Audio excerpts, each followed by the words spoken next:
Hey there, friends. I know a lot of you are following the Fargo, or at least trying to follow the Fargo terrorist shooting that happened last Friday, as the details have been super sketchy. You know, the video that I put out, we talked about how this appears to be a terrorist attack by some kind of radical. We're going to leave it at that.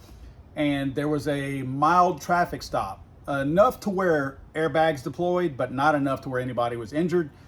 And as law enforcement was there and first responders, some nutbag looked like he was carrying out a terrorist attack and started shooting at law enforcement and the first responders, I might add, the fire department. The nutbag's car had 1,800 rounds of ammunition, 3 long rifles, 4 handguns, canisters of gasoline, a vest with loaded magazines in every pocket, and a homemade hand grenade, which was operable. The state attorney general for North Dakota said that this killer had a suitcase full of weapons in his vehicle, which he rolled out of his apartment just a short time before the shootout.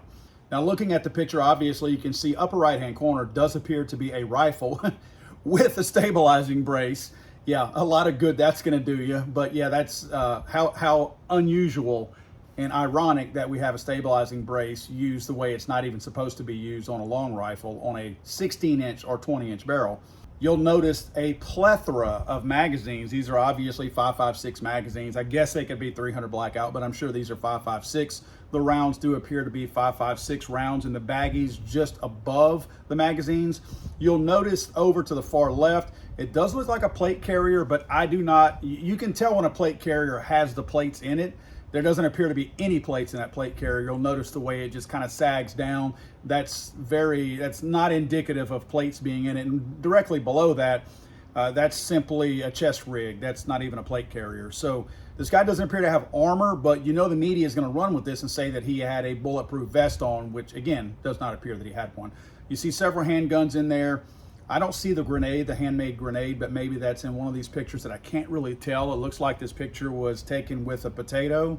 Bottom line though, guys, we're right back to where we came from. Anytime these types of shootings, rampage killings take place, we are told every single detail, if it's a group of people that the media wants you to know about.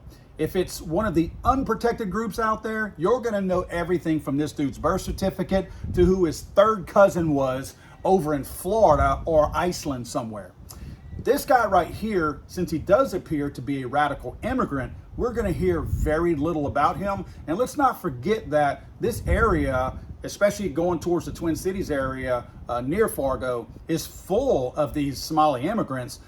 So these local politicians, the attorney general, and of course the mayor of the area, have to be real careful what they say, because guess what? They'll start a riot. If they say anything that's contradictory or anything that's negative towards some kind of person being radicalized and trying to carry out a terrorist involved event in any kind of way, if they even hint about that, they're going to be met with the far left sponsoring what they would call peaceful protest. And you know what happens there. They burn things down and they just torch the area. So I know the politicians right now are walking on eggshells, and quite frankly, the media doesn't know what to do with this. In other words, this is a story.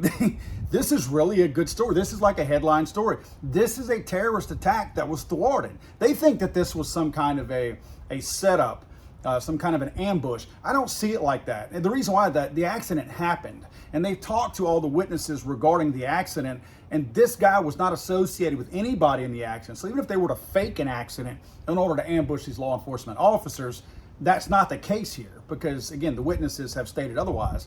So this guy looks like he just happened upon this accident and saw this as an opportunity. Guys, my guess is if this would not have been the shooting that he carried out, he probably would have carried it out somewhere else. Because again, they say he rolled all this gear out in a suitcase, put it in his car that day.